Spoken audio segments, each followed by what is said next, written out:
Listo, Paola, ¿si me puedes ayudar, por favor, dándoles acceso? Claro. Gracias.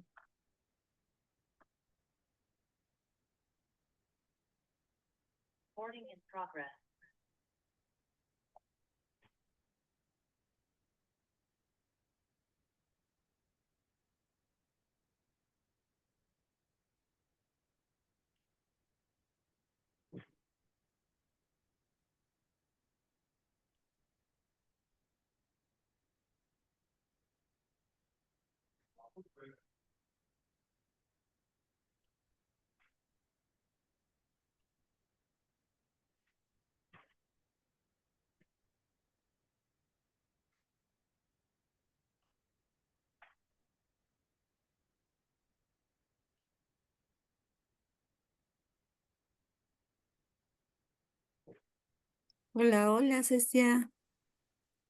Hola, buen día, Pati. En un minuto comenzamos. Gracias.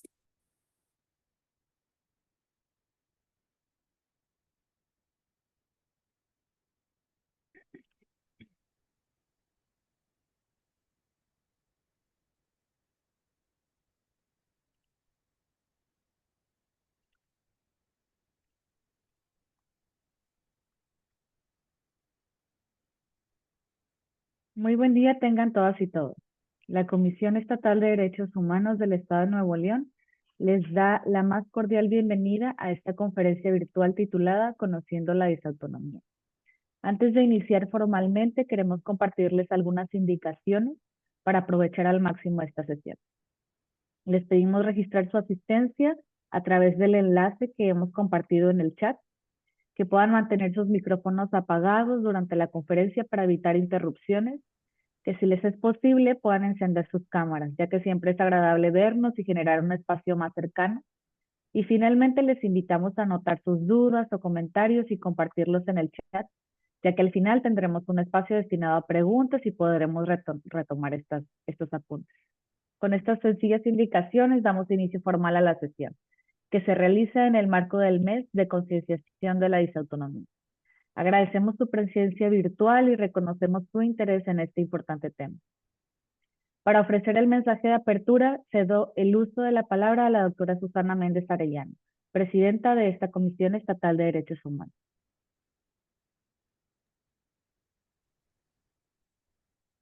Buen día a todas y a todos. Muchas gracias, Cecia. Veo muchas caras de aliados conocidos. Me da mucho gusto saludarles y pues notar este interés que tienen en el tema de la disautonomía, reflexionar junto con nuestra ponente sobre la situación de los derechos humanos de las personas en esta condición. Quiero agradecer a la licenciada Marcela de León, quien nos acompaña como ponente en esta conferencia Conociendo la Disautonomía. Marcela tiene una gran experiencia en el tema, es una profesional, es una activista.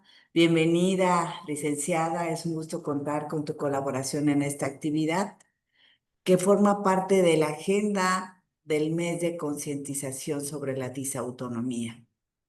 Y esta conmemoración, como ustedes saben, busca dar a conocer la disautonomía, hacerla visible, para reducir los retrasos en los diagnósticos y promover conciencia sobre las barreras que enfrentan estas personas para participar plenamente en la sociedad. Y como ustedes también lo saben, la Convención sobre los Derechos de las Personas con Discapacidad señala que la discapacidad no es un problema individual, que existe, que la existencia de alguna deficiencia física, mental, intelectual o sensorial no es la razón por la cual las personas no acceden a sus derechos humanos ni tienen limitada su participación en la sociedad, como ocurre con las personas con disautonomía. En cambio, señala, el enfoque de derechos humanos sobre la discapacidad considera que esta surge de la interacción entre la persona y las barreras debidas a la actitud y al entorno que evitan su participación plena y efectiva en la sociedad, en igualdad de condiciones con los demás. También reconoce que las personas con discapacidad son titulares de derechos humanos y que las autoridades y demás entidades tienen responsabilidades para garantizar su ejercicio. Este enfoque, por supuesto, no se basa en la compasión, sino en la dignidad humana. Busca crear condiciones que aseguren que todas las personas con discapacidad puedan ejercer plenamente sus derechos humanos. Y al considerar la disautonomía dentro de la categoría de discapacidad orgánica, resulta fundamental reflexionar sobre la situación de los derechos de las personas con esta condición, identificar las barreras que enfrentan y conocer las prioridades y solicitudes para garantizar su acceso a derechos como la salud, el trabajo, educación y, por supuesto, igualdad y no discriminación. En este espacio será muy valioso escuchar la ponencia de la licenciada Marcela de León, paciente con disautonomía, profesional de la salud y activista en el colectivo Aliadas por la Disautonomía. Quiero reiterar mi agradecimiento por su participación y ustedes saben que tenemos que seguir buscando que se garantice plenamente los derechos de las personas con discapacidad. Y les agradezco mucho, les envío un abrazo a todas y todos y enhorabuena por este evento. Muchas gracias. Muchas gracias, doctora, por resaltar el compromiso de la Comisión Estatal en materia de derechos de las personas con discapacidad. Muchas gracias. Antes de presentar a nuestra conferencista, también quiero agradecer especialmente al intérprete de lengua de señas que nos acompaña en esta sesión para facilitar la accesibilidad de las personas usuarias que nos acompañan en este espacio. Muchas gracias por su apoyo.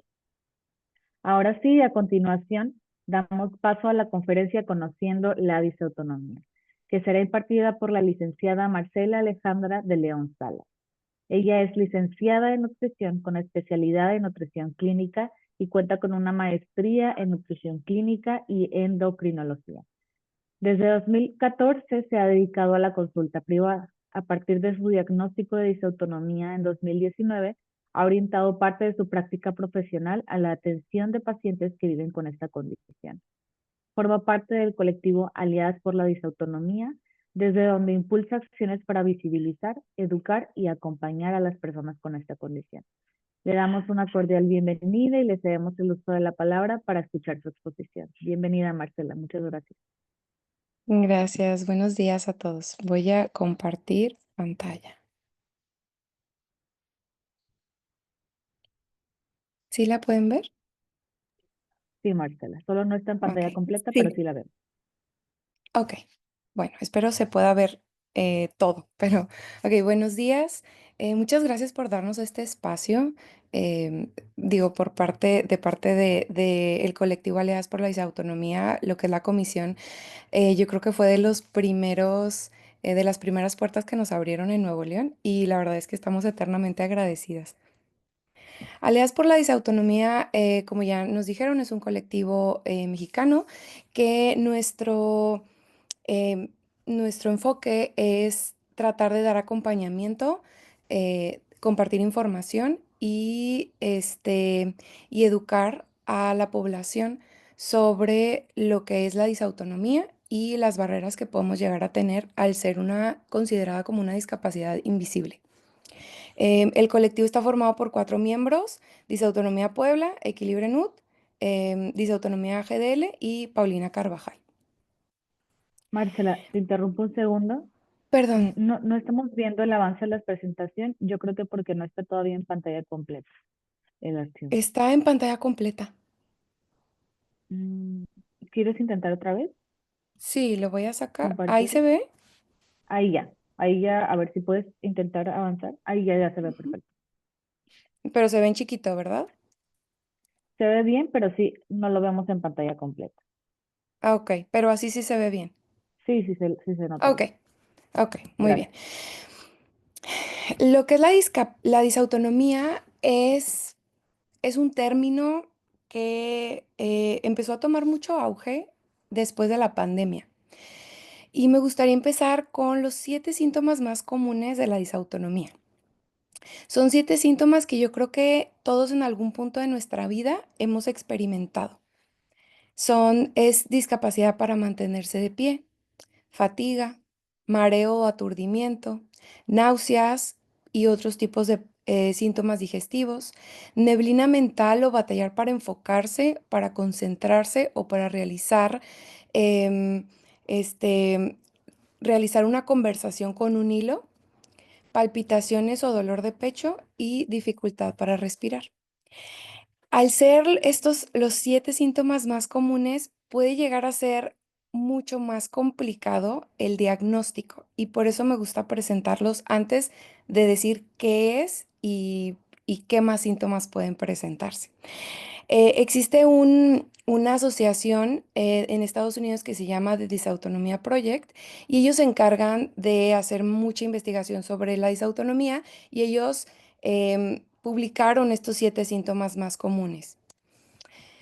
El hecho de que estos síntomas sean muy ambiguos puede hacer que el diagnóstico se extienda o que se alargue mucho, pero básicamente lo que es la disautonomía es un término que está utilizado para describir a un grupo de condiciones causadas por una alteración en el sistema nervioso autónomo.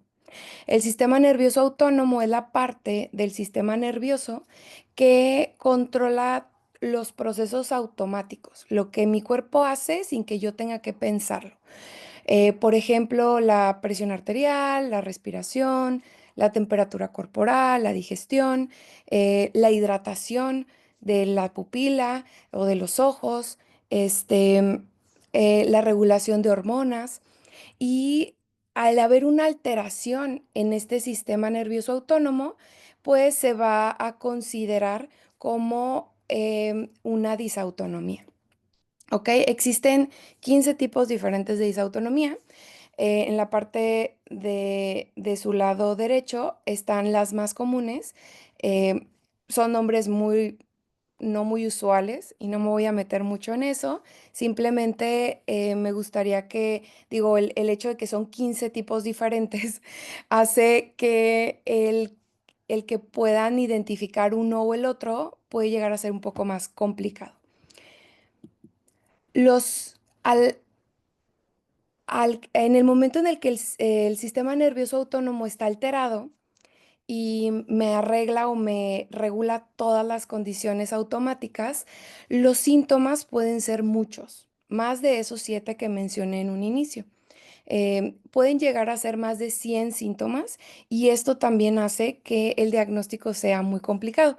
Sin embargo, alrededor del 85% de las personas van a experimentar los 7 síntomas iniciales.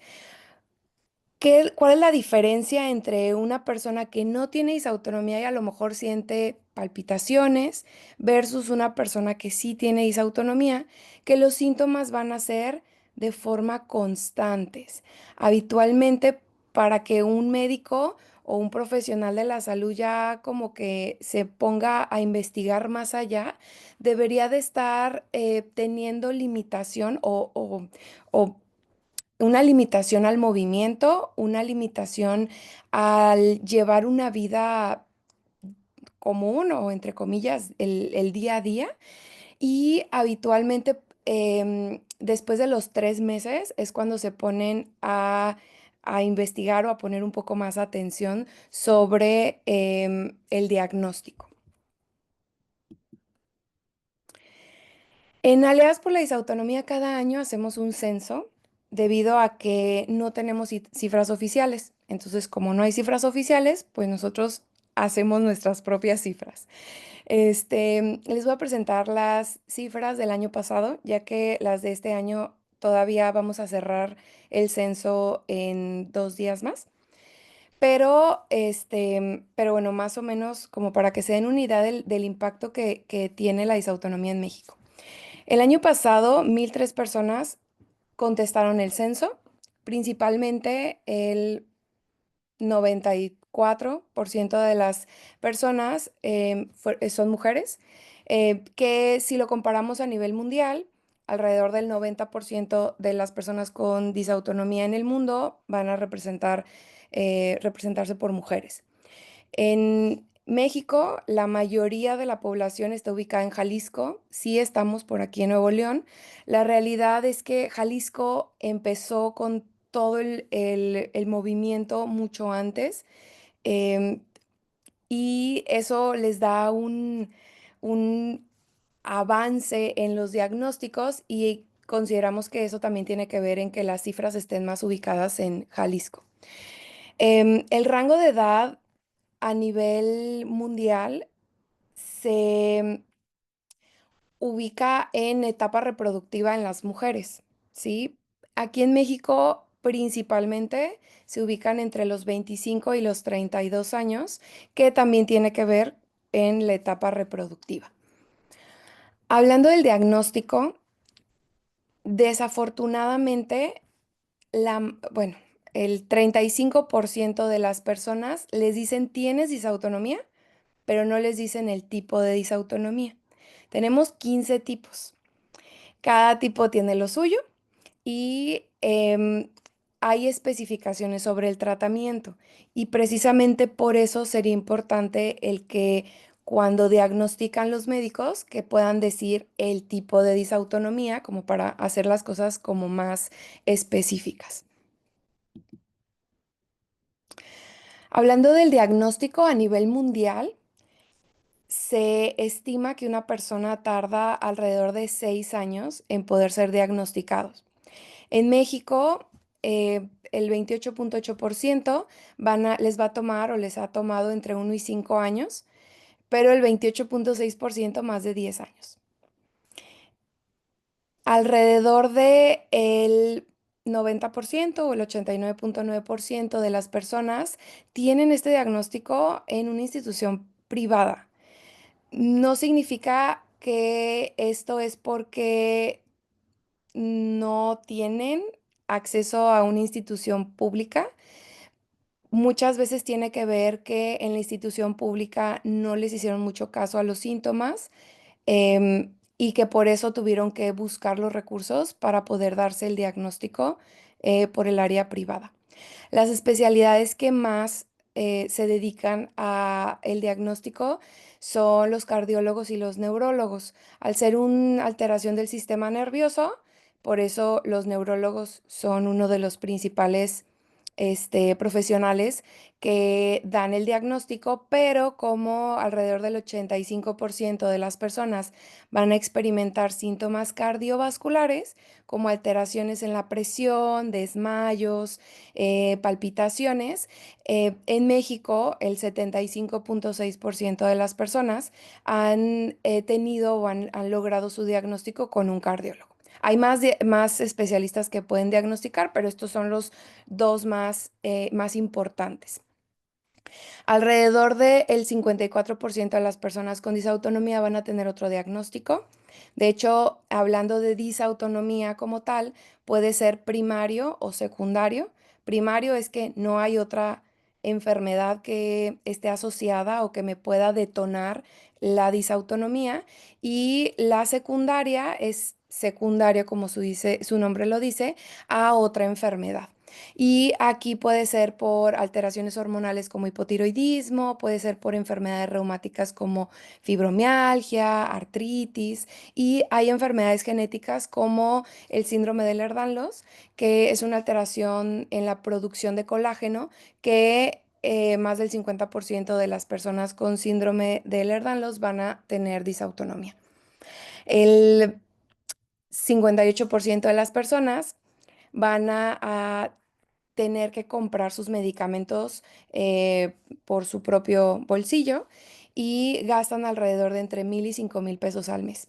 Y alrededor del 40% dicen no poder cubrir los medicamentos por mes. Y esto, al no poder tener acceso al medicamento, obviamente no van a poder tener acceso a una estabilidad en sus síntomas. Parte de las dificultades del tratamiento que ya mencioné son los costos elevados, pero también tengo que mencionar que alrededor del 11% de las personas tienen que utilizar medicamentos que son de importación, que en México se venden, pero no son parte del directorio de los medicamentos. Entonces, esto significa que las instituciones públicas no los tienen en su cuadro básico y los pacientes los tienen que comprar por fuera. ¿De dónde los compran? Se compran de farmacias mexicanas que compran o que importan los medicamentos de Estados Unidos, y sabemos que en Estados Unidos todos los medicamentos son muy caros, y esto hace que nos lleguen pues mucho más caros. Y alrededor del 4% de las personas no pueden obtener su medicamento por desabasto. De hecho, actualmente tenemos un desabasto que empezó en agosto de un medicamento que se utiliza para controlar las taquicardias, que se llama propranolol, que sí hay en su versión genérica en 40 miligramos, pero hay muchas personas con disautonomía que requieren una dosis de 10 o de 5 miligramos, y la dosis de 10 no está actualmente desde agosto y no sabemos para cuándo vaya a llegar. Otro de los problemas que tenemos en la población con disautonomía es que alrededor de, es una discapacidad no visible, va a haber personas que tengan diferentes grados de discapacidad, pero alrededor del 45% de las personas van a tener que pausar, ya sean sus estudios o su trabajo, por los síntomas de disautonomía. Y esta es la magnitud de el problema, que muchas veces se tienen los síntomas, se piden los días, se terminan las vacaciones, se terminan los días sin goce de sueldo y los terminan orillando a renunciar. Alrededor del 50% de las personas con disautonomía van a ser dependientes económicos y alrededor del 21% van a requerir algún tipo de apoyo físico.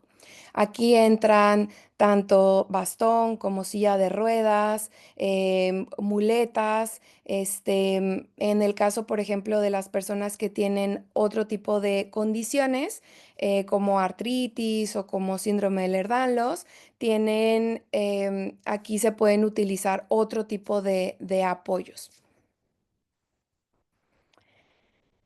Muy bien, hablando de violencia, las personas con disautonomía, así como las personas con cualquier otro tipo de discapacidad, vamos a experimentar en algún punto de nuestras vidas de violencia, tanto médica como familiar como laboral. Alrededor del 44% de las personas refieren haber experimentado violencia médica en algún punto de su historia clínica, el 59% violencia familiar y el 47% de violencia laboral. Ahora, ¿qué podemos cambiar? Primero, y es algo que hemos estado intentando cambiar en los últimos años en Aliadas, es aumentar la información sobre las enfermedades invisibles en el personal de salud, principalmente en el personal de primer contacto, ya que, por ejemplo, en el área pública, con quien va primero la persona es con el médico familiar, con el pediatra, con el ginecólogo, con el médico general. Y si ellos no tienen la sospecha de una disautonomía, habitualmente los mandan, no, esto es estrés, ve con el psiquiatra, ve con el psicólogo. Y no estoy diciendo que esté mal ir con el psiquiatra o ir con el psicólogo, eh, simplemente es que el tratamiento no va a ser el correcto. Y si no se tiene el tratamiento correcto, no se va a poder controlar el síntoma y va a continuar el proceso de esta discapacidad. También podríamos cambiar en mejorar los tiempos de atención y las pruebas diagnósticas en el sector público. La prueba por excelencia para el diagnóstico de disautonomía es una prueba que se llama mesa basculante o mesa inclinada. Es un estudio en el cual te acuestan Te monitorean la frecuencia cardíaca, la presión arterial, te dejan ahí unos 5 minutitos y después te elevan, te ponen a 70 grados. Continúan monitoreando presión, frecuencia cardíaca y observan qué es lo que ocurre al cambio de posición. Actualmente no todos los hospitales públicos cuentan con esa prueba y la mayoría de las personas la tienen que pagar en un hospital privado. En Monterrey está esa prueba alrededor de unos entre 12 y 15,000 pesos. Y esto hace que el diagnóstico se alargue, al momento en el que el diagnóstico se alarga, el tratamiento se alarga y todo se alarga. Y por último, podríamos impulsar a incluir los medicamentos de importación dentro del cuadro básico de fármacos en el sector público. Ahora, si una persona que está escuchando esto se sintió identificada con los síntomas, ¿qué podrían hacer? Y esto es a lo que básicamente me dedico. El primer paso sería cambiar o tomar en cuenta las medidas de higiene diarias.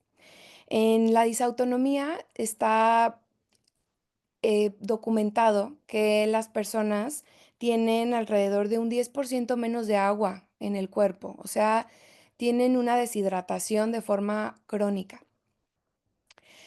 Y es por esto que el tratamiento, el primer paso es hidratarnos más. Ahora, para muchas personas van a decir, ay, tomar agua es bien fácil, pero deberían de tomar, o la idea, la recomendación oficial es tomar entre 2 y 3 litros de agua al día. Y a lo mejor hay personas que no toman ni 1 litro al día. El tomar agua es una de las principales o de los tratamientos más importantes para compensar esta deshidratación y que no existan tantos cambios en la presión arterial a los cambios posturales. El segundo punto es aumentar el sodio de la dieta, o sea, la sal. ¿En qué ayuda la sal? La sal ayuda a retener esa agua, ayuda a que el riñón jale esa agua y que no le esté sacando tan rápido. Y de esta manera ayudamos a que la presión se pueda estabilizar, ¿ok?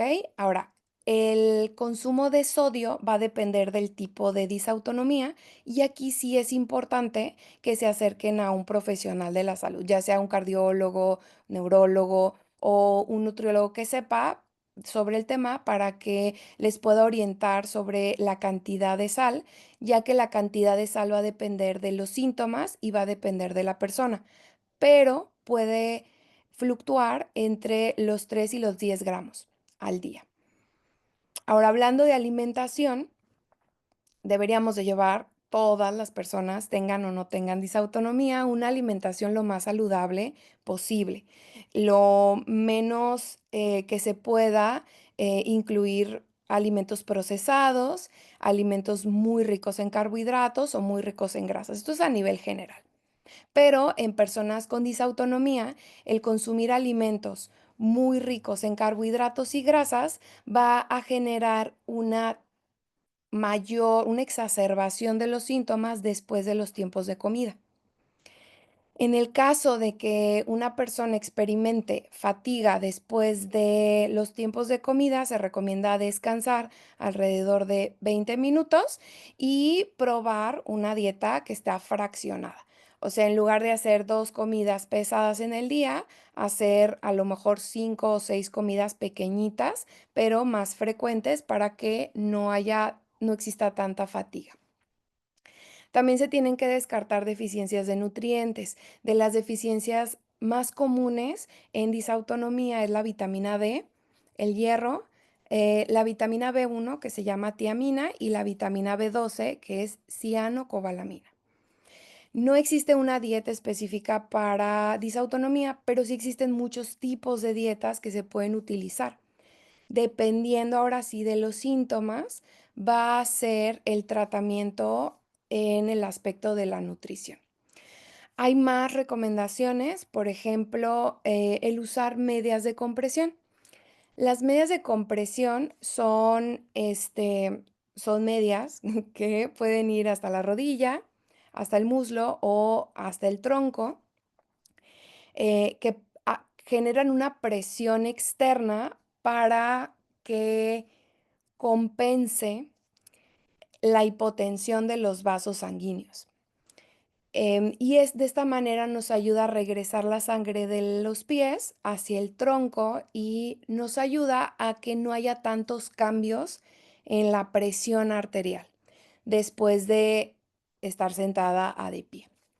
Existen unos ejercicios que se llaman ejercicios de contrapresión y estos ejercicios de contrapresión también ayudan mucho para compensar en caso de que, por ejemplo, Monterrey, que ahorita estamos con el clima bien rico, pero que estamos a 40 y tantos grados y que el calor luego nos exacerba más los síntomas y es una de las razones por las cuales luego no quieren utilizar medias de compresión. Los ejercicios de contrapresión básicamente es hacer fuerza, tensar los músculos de las extremidades, de los brazos o de las piernas, para que por medio de los músculos nos ayude al retorno de la sangre. Entonces aquí puede ser ponernos en cuclillas, sentarnos en el suelo con las piernas cruzadas, sentarnos en una silla con piernas cruzadas, estar de pie tensando las piernas mientras las cruzamos, cruzar brazos y tensar brazos, o hacer todo lo anterior junto. Los ejercicios de contrapresión llegan a ser más útiles que el recostarnos y elevar las piernas, ya que el recostarnos y elevar las piernas sí ayuda, pero se tardan mucho en reestabilizarse a la gravedad. El recostarse y elevar las piernas se recomienda mucho cuando hay un desmayo, pero cuando hay un síntoma de me voy a desmayar, los ejercicios de contrapresión están más indicados.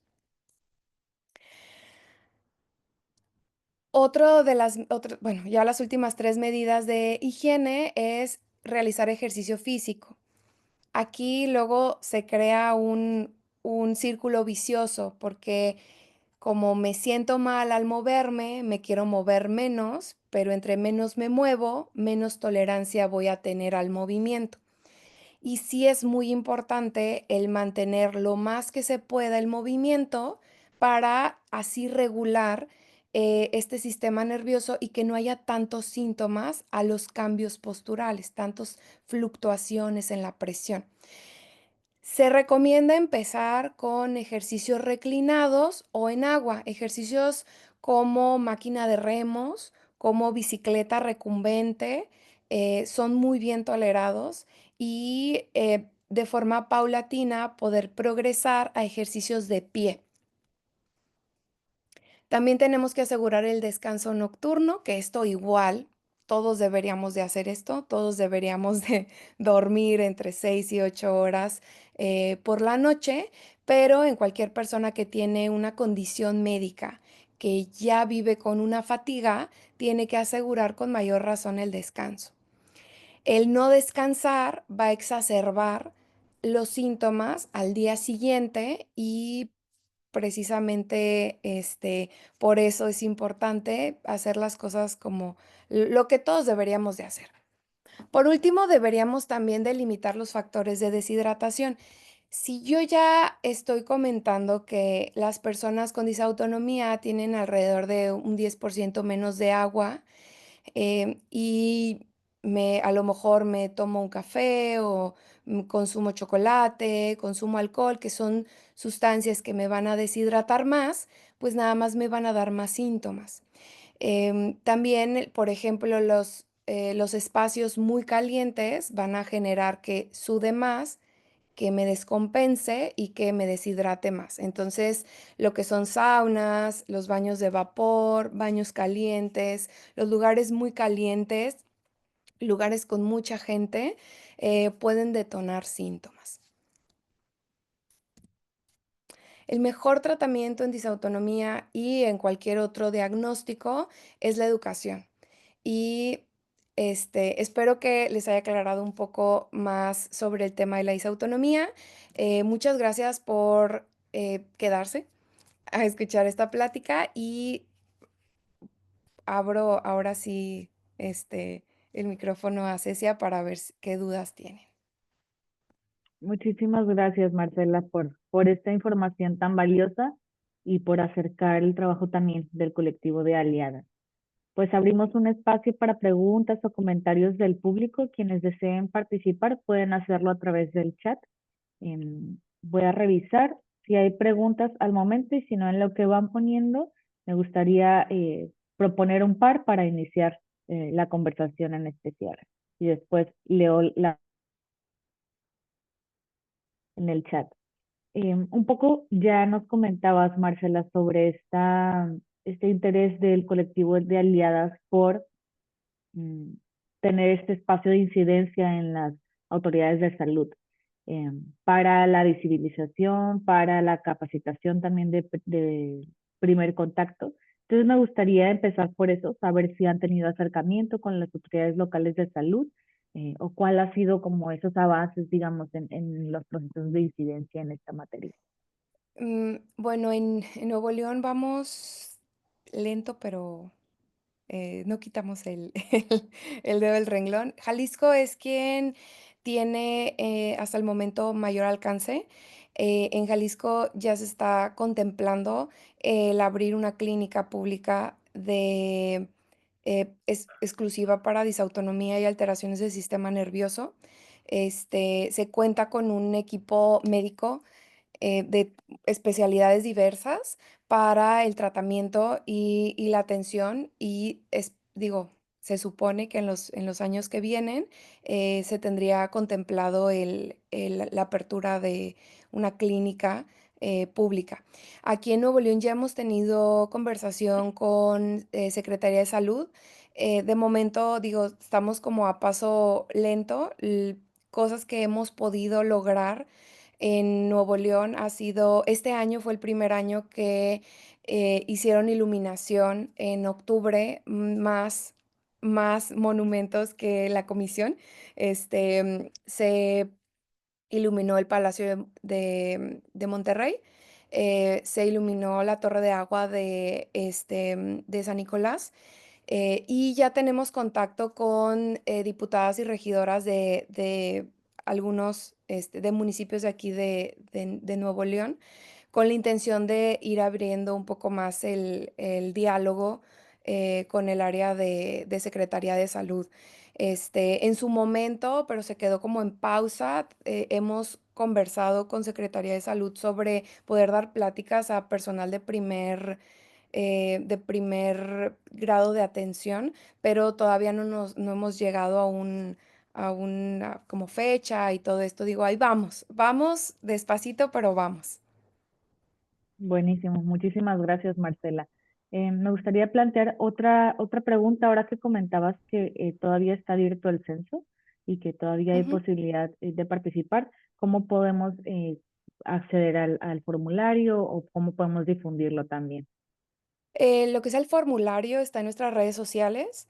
Está en nuestro Instagram, es disautonomía-aliadas y la página de Facebook, Aliadas por la Disautonomía.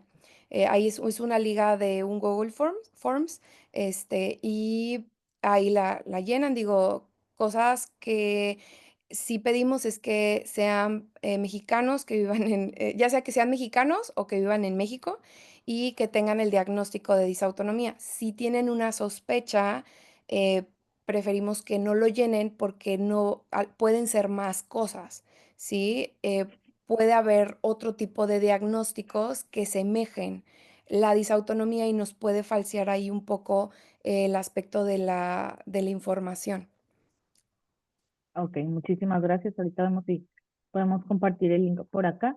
Pero bueno, en las redes sociales del colectivo de Aliadas por la Disautonomía pueden encontrar el formulario para participar y poder abonar a esta información de las personas que han adquirido este diagnóstico.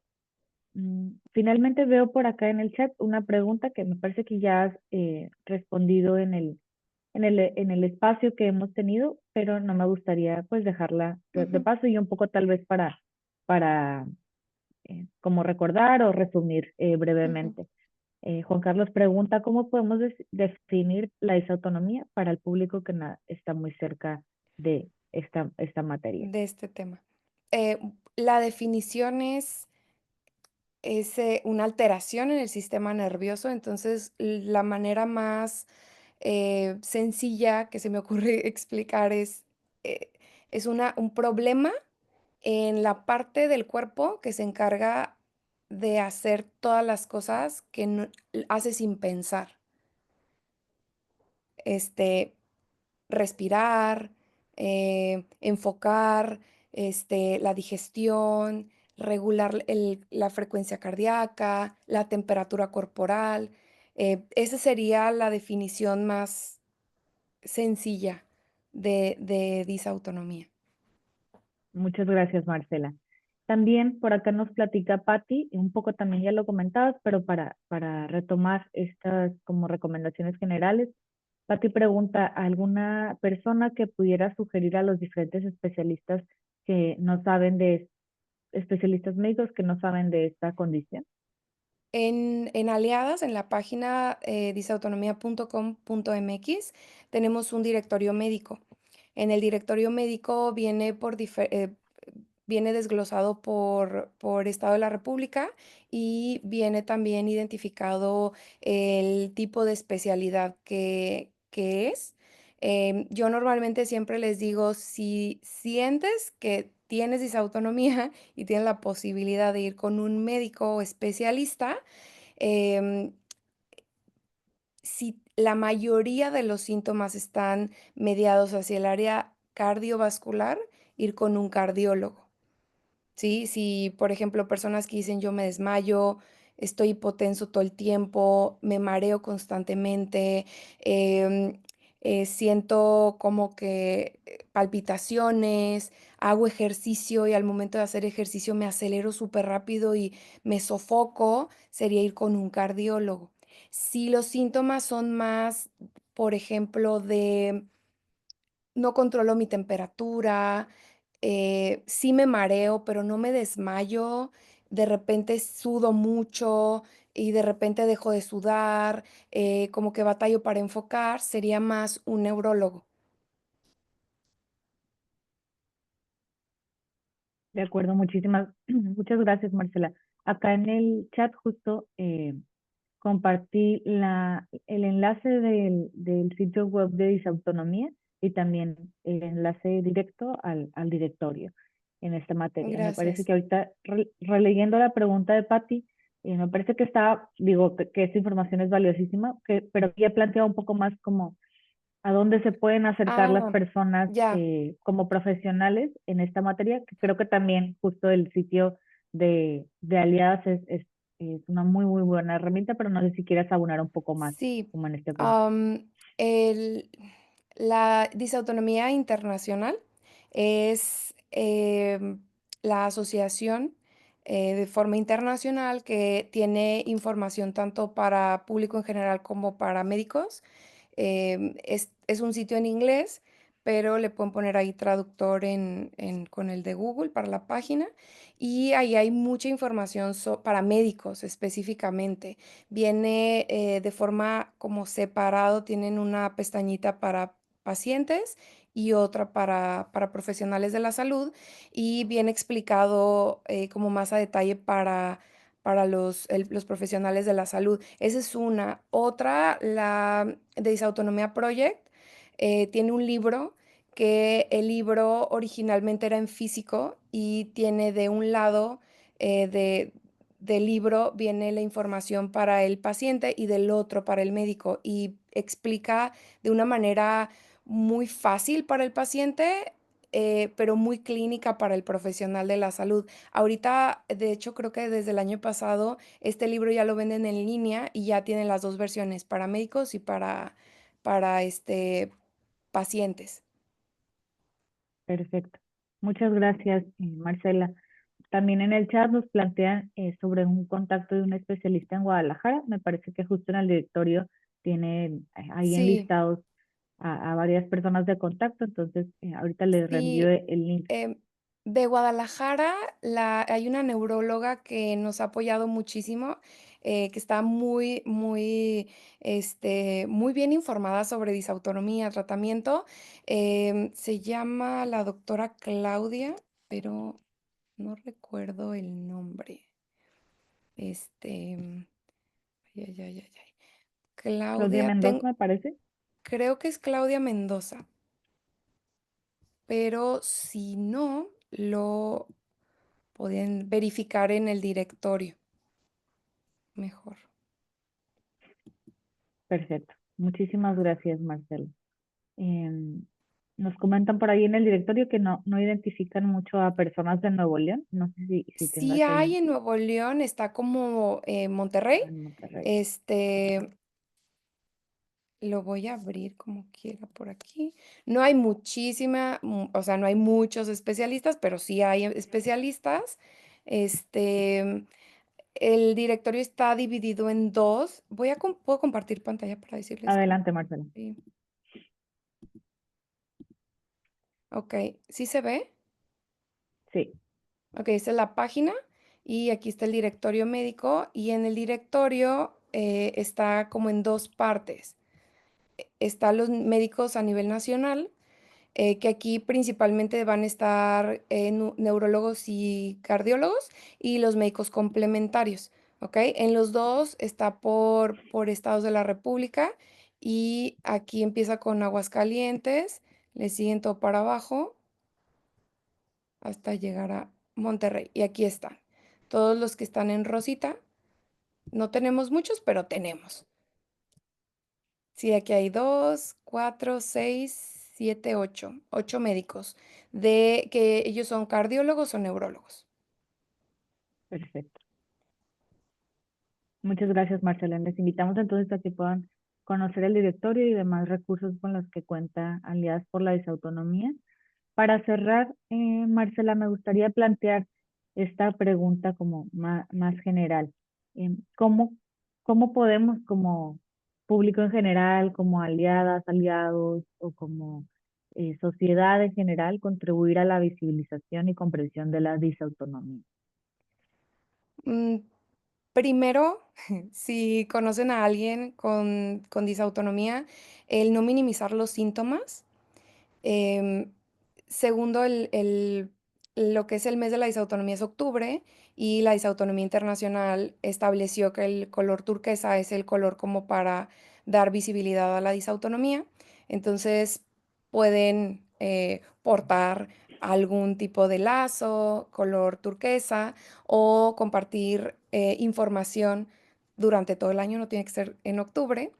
El recordar que hay muchas discapacidades que no son visibles y a lo mejor si una persona, independientemente de la edad, te pide el asiento por alguna condición, o sea, sin tener que dar explicaciones, el pedir el asiento muy probablemente por algo lo está pidiendo, porque tenemos esta cultura de, ay, no, tú estás joven, no pasa nada, pero recordemos que es principalmente la población en etapa reproductiva.